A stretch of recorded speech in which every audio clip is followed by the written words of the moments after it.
Hello, and welcome to a video with probably the most boring subject I could come up with. That's right, today we'll be diving into the politics of the island of Sodor.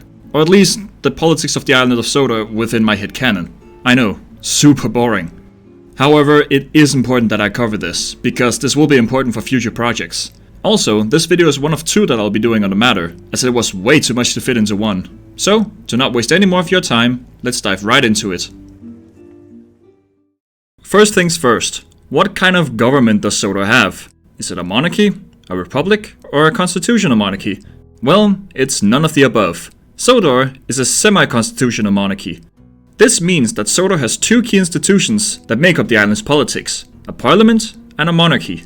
Today, we'll be covering the island's parliament. But before I do so, I feel it important to disclose something off the bat.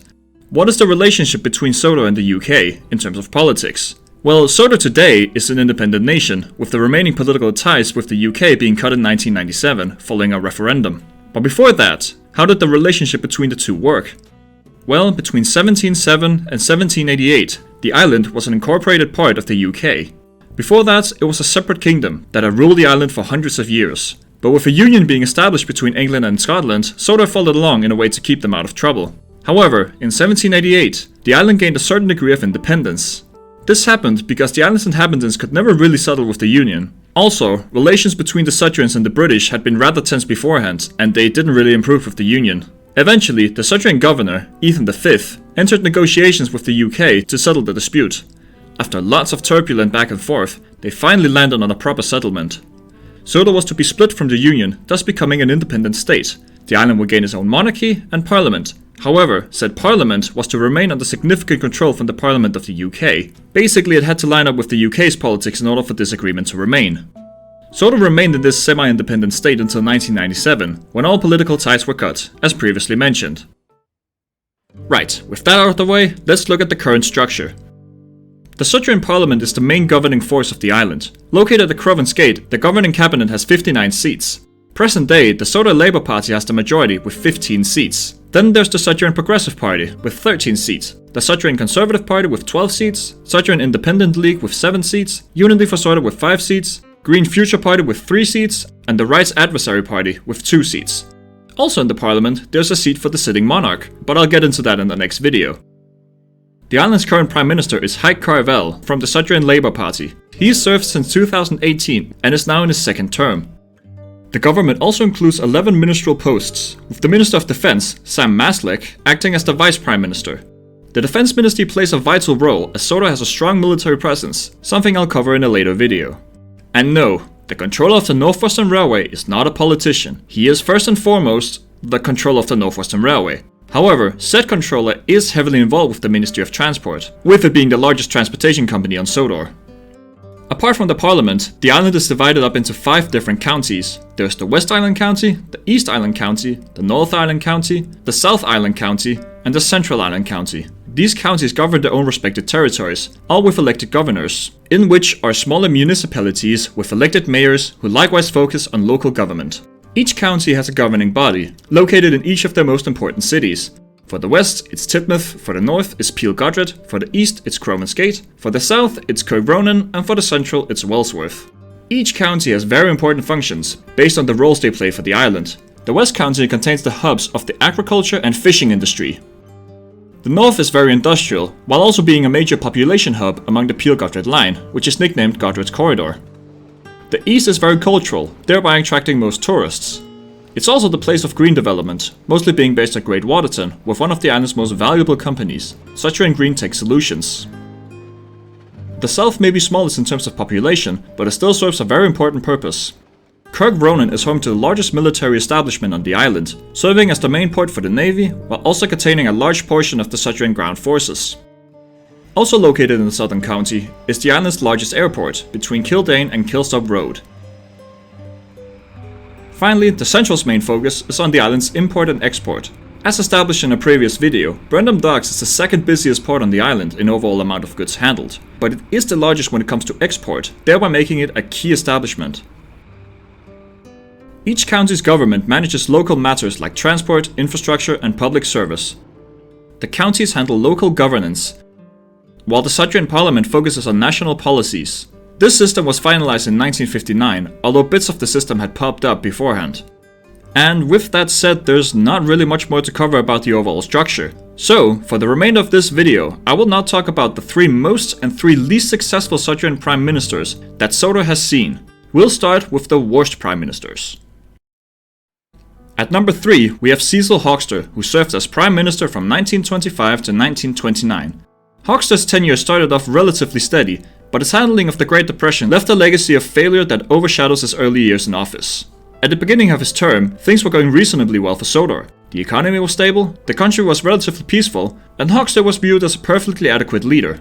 Publicly, he came across as a confident and competent prime minister, someone who could be trusted to guide the island forward. However, appearances can be deceiving. Behind closed doors, Hoekstra was far from the diligent leader he appeared to be. Those who worked closely with him described him as timid, indecisive, and riddled with self-doubt. His rise to power wasn't due to skill or vision, but rather strong political connections. Essentially, he had been the safe choice during a time of stability, when the need for bold leadership wasn't as pressing. This timid and hesitant nature wasn't an issue at first, as the economy was steady and the political climate was calm. However, when the Great Depression hit in 1929, Hoekstra's weaknesses were laid bare for all to see.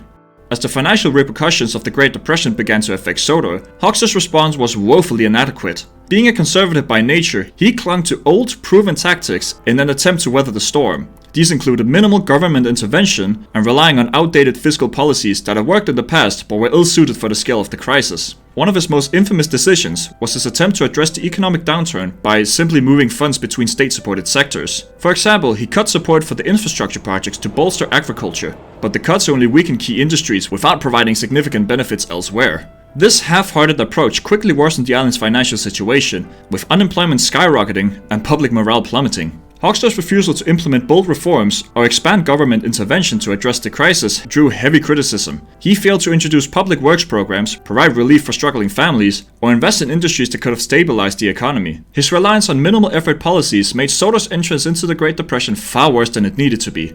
By the end of his term, Hoekstra's inability to handle the crisis had severely damaged his reputation. The economy was in shambles, public confidence in the government had eroded, and even members of his own party had begun to question his leadership.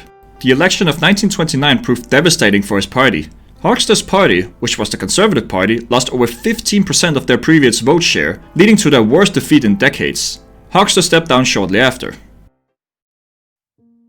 At number 2, we have Sagan Merck Harrison, who served as Sudrian Prime Minister from 1834 to 1837. A former military officer with 9 years of service, Harrison came into office with one singular focus: maintaining Sodor's military strength at all costs. However, his unbalanced priorities and controversial funding decisions ultimately led to his downfall.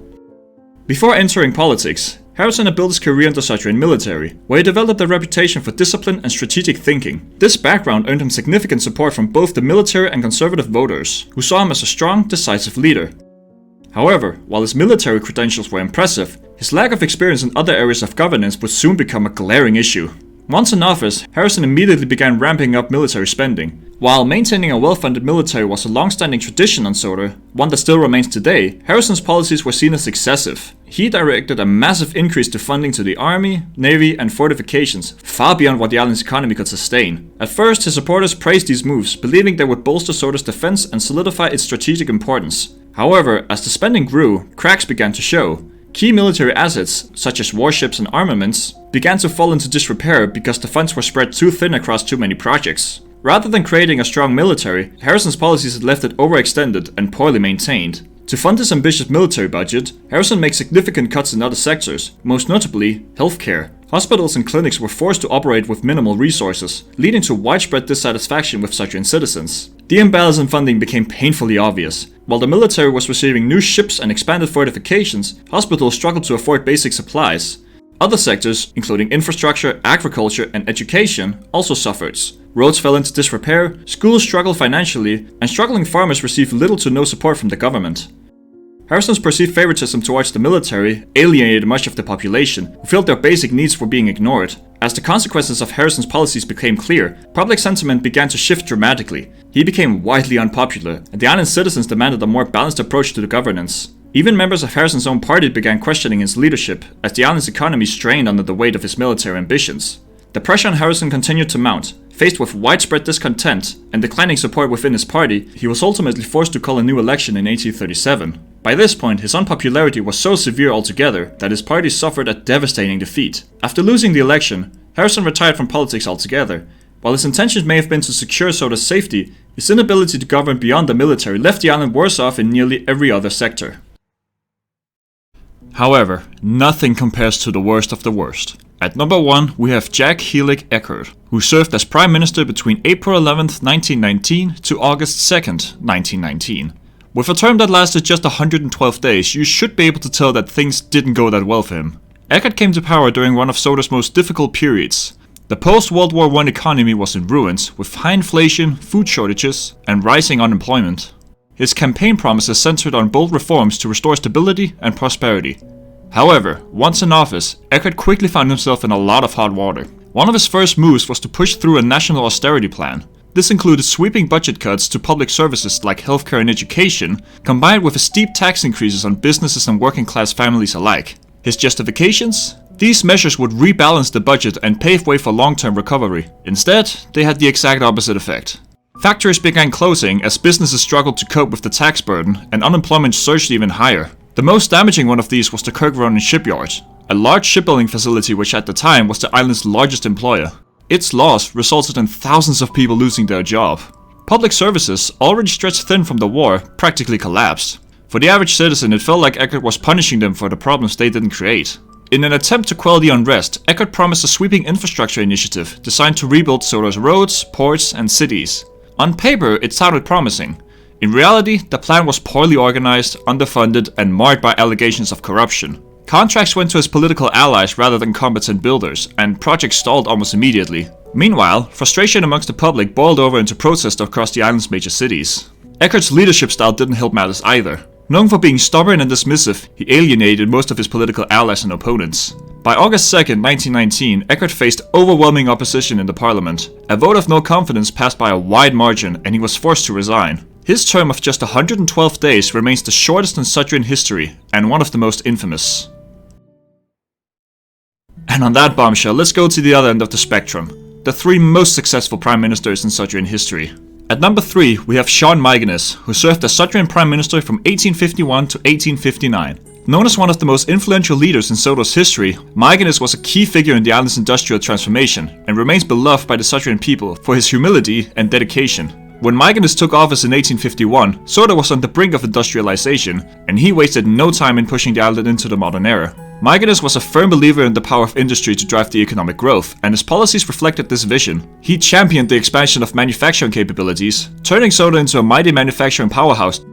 His economic strategy centered on exports, and he worked tirelessly to ensure that Sodor's industries were producing high-quality goods for the international market. Under his leadership, the island saw a surge in exports of textiles, machinery, and agricultural equipment, cementing its reputation as an industrial powerhouse. One of Magnus's most significant accomplishments was his unwavering support to Sodor's first railway, which opened in 1858. Recognizing the transformative potential of rail transport, he invested heavily in the project, ensuring its success. This railway not only revolutionized the movement of goods and people across the island, but it also became the backbone of Sodor's industrial economy for decades to come. The railway's construction provided thousands of jobs, stimulated local economies, and connected previously isolated communities, making it a symbol of Magnus's vision for a more united and prosperous Sodor. Beyond his policies, what truly set Magnus apart was his humble and charitable nature. Unlike many leaders of his time, Magnus lived modestly and frequently donated a portion of his salary to support local charities and community projects. He often visited factories, farms, and towns to speak directly with the people, earning their admiration and trust. This connection with the public made him one of the most beloved leaders in Sudrian history. Even during challenging times, his calm demeanor and genuine concern for the welfare of his citizens inspired loyalty and respect. After stepping down as Prime Minister in 1859, Magnus didn't leave public service behind. Instead, he remained in the parliament for another 8 years, where he continued to advocate for industrial growth and modernization. In 1863, he was appointed Minister of Infrastructure and Upkeep, a position that would later evolve into the Minister of Transport in 1922. During his tenure, Magnus focused on maintaining the island's evolving rail network, improving roads, and expanding ports to accommodate for Sodor's growing trade. His work in this role laid the foundation for many infrastructure projects that still serve Sodor greatly to this day. In 1867, after over 19 years of public service, Magnus retired from politics. At number 2, we have Magnus Nordl, who served as Prime Minister between 1929 and 1937. Taking over after the troubled tenure of Cecil Hogster, Nordl wasted no time in proving himself as a superior leader in every way. He inherited a nation reeling from economic stagnation and widespread unemployment, but instead of bowing to the pressure, Nordl took bold steps to turn things around. One of his defining policies was the introduction of ambitious public works projects, aimed not only at keeping the people employed, but also at modernizing the island's infrastructure. These efforts touched nearly every sector of Sudrian society, bringing tangible improvements to the lives of its citizens. Perhaps his most well-known achievement is the Tidmouth Expansion Project. Under Nordl's leadership, Tidmouth saw the construction of a modern harbour, capable of handling larger ships and greater volumes of trade. This wasn't just an upgrade for Tidmouth, it was a game-changer for the entire island's economy, allowing Sodor to increase both imports and exports, particularly agricultural and manufactured goods. Alongside the harbour, Nordl oversaw the construction of new housing developments, addressing the growing need for affordable homes in Tidmouth and its surrounding areas. With Knapford proving hard to expand due to its unfavorable terrain, the Tidmouth expansion aided in expanding the west. These efforts not only improved living conditions, but also sparked urban growth and revitalized the local economy. To further boost Sodor's future, Nordl also greenlit the construction of the first modern airport. Built near Elsbridge, this airport proved to be a great boost to the island's tourist industry, allowing people from further afield to visit the island. Nordl's public works weren't limited to the west of Sodor. Recognizing the economic potential of the shipbuilding industry, he introduced a support package to revitalize the shipyards at Kirkronan, which had closed in 1919. The effort was a resounding success. By the mid-1930s, the Kirkronan shipyard was once again a prosperous manufacturing facility. This not only created thousands of jobs, but also gave Sodor a new large-scale industry that would serve it for decades. The shipyard also strengthened Sodor's trade, providing brand new modern ships to the Sodor Shipping Company, the island's largest shipping company, which had struggled due to an outdated fleet and poor finances. It also strengthened the island's defense capabilities, since it also provided new ships to the Navy, which helped solidify Kirkronan's importance. Following the announcement of an election in 1937, Nordl stated he would not run for Prime Minister again. Initially, this news saddened the island, but it didn't last long, once they learned who would be Nordl's successor. At number 1, we have Keith Sarf Johnson, who served as Prime Minister from 1937 to 1949. Johnson is widely regarded as the greatest Prime Minister in Sudrian history, not just for his policies, but for his unwavering leadership during some of the most turbulent times the island has ever faced. Johnson's political career is packed with achievements, but also with records, most of which remain unbroken to this day. He's the youngest Sudrian to have ever been elected into its parliament, doing so at age 24 in 1921. He's the longest serving Minister of Transport, holding the title for 9 years between 1928 and 1937. He's the youngest Sudrian to ever be elected Prime Minister, doing so at the age of 39 in 1937. His premiership is also the longest Sodor has ever seen, being the only Prime Minister to serve 3 terms. And finally, he's the longest serving Sudrian Member of Parliament in history, holding a seat between 1921 and 1956. He had a meteoric rise and enduring career, which were a testament to his intelligence, dedication, and ability to connect with the people. But Johnson didn't just break records, he transformed Sodor during one of its most challenging periods. Johnson's tenure built upon the foundations laid by his predecessor, by continuing ambitious public works projects that modernized the island. Among these was the Peel branch line. This line wasn't just another branch, it was the centerpiece of Johnson's plan to create a new population hub on the northern region. Included in the expansion at Peel was the Peel Waterworks and the Peel iron ore mine. Today, the power plant remains as the island's largest source of energy, while the mine remains the island's most profitable. Peel quickly grew into a thriving town, helping to ease overcrowding in Tidmouth, while supporting the industrial north. Of course, one of Johnson's greatest tests as Prime Minister came during World War II. Johnson faced the monumental challenge of ensuring that Sodor played its part in the Allied war effort, while safeguarding its people. Through his exceptional skill and foresight, Johnson transformed the island into a strategic hub that became essential to the Allies' success. Sodor's well-developed infrastructure, built up during Johnson's early years as Prime Minister, gave the island a critical role in the war. The Kirkronan shipyards were expanded further, producing escort vessels, merchant ships, and patrol boats that were vital for protecting the Allied convoys in the Atlantic. These ships played a key role in ensuring the safe delivery of supplies and troops across the dangerous waters. Meanwhile, Tidmouth's harbour became one of the busiest ports in the region, proving a vital part in the supply chain, receiving ammunition, food, medical supplies, and machinery to Britain and other Allied nations. Johnson personally oversaw the coordination between the harbor's management and military logistics teams, ensuring that every shipment came and left on time and reached its destination safely. Under Johnson's leadership, Sodor's industrial sector was fully mobilized to meet the wartime demands. Factories across the island were repurposed to produce weapons, ammunitions, aircraft parts, and military uniforms. Even smaller workshops were brought into the fold, manufacturing components and repairing damaged equipment. Johnson's ability to quickly adapt Sodor's economy to wartime needs turned the island into a vital supply line for the Allies. As Sodor became increasingly important to the war effort, it also became a potential target. Johnson worked closely with his military advisors to bolster the island's defense capabilities. Coastal towns like Kirkronan, Brendam, and Harwick were fortified with anti-aircraft guns and naval defenses, ensuring that they could repel potential attacks. During the war, Sodor also became a refugee for evacuees from heavily bombed areas of Britain. Johnson's government coordinated the relocation of thousands of children, ensuring they were housed, fed, and cared for in rural communities. Schools were quickly expanded, and community centers were repurposed to provide support for these displaced families. To support both evacuees and locals, Johnson implemented a rationing system that was seen as fair and effective. Unlike in many other areas, Sodor avoided severe food shortages thanks to its strong agricultural sector and Johnson's careful planning. Farmers were encouraged to maximize production, and surplus food was distributed to those in need. Throughout the war, Johnson maintained high morale amongst the Sudrian citizens. He regularly delivered speeches both in person and over the radio, emphasizing the island's critical role in the war and the importance of unity. Johnson also encouraged community efforts like victory drives, where citizens donated scrap metal and other materials to support the war effort. These initiatives fostered a sense of shared purpose and strengthened the bond between civilians and the government.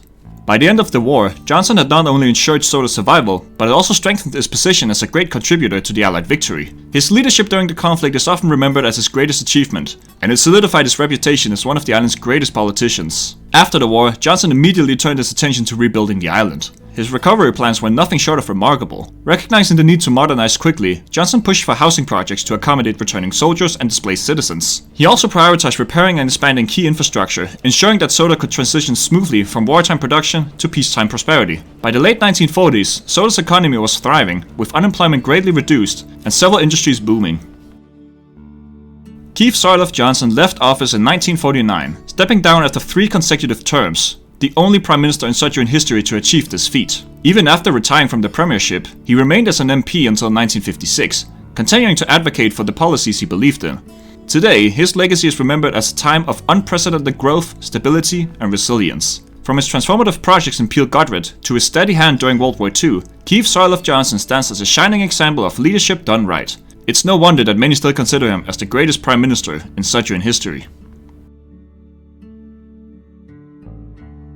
And there you go. That should give you an idea of Sodor's political landscape when it comes to its parliament and local governments. Hopefully I didn't bore you to death. In the second part of this miniseries, I'll cover the island's monarchy and its role for Sodor. Until then, thanks for watching.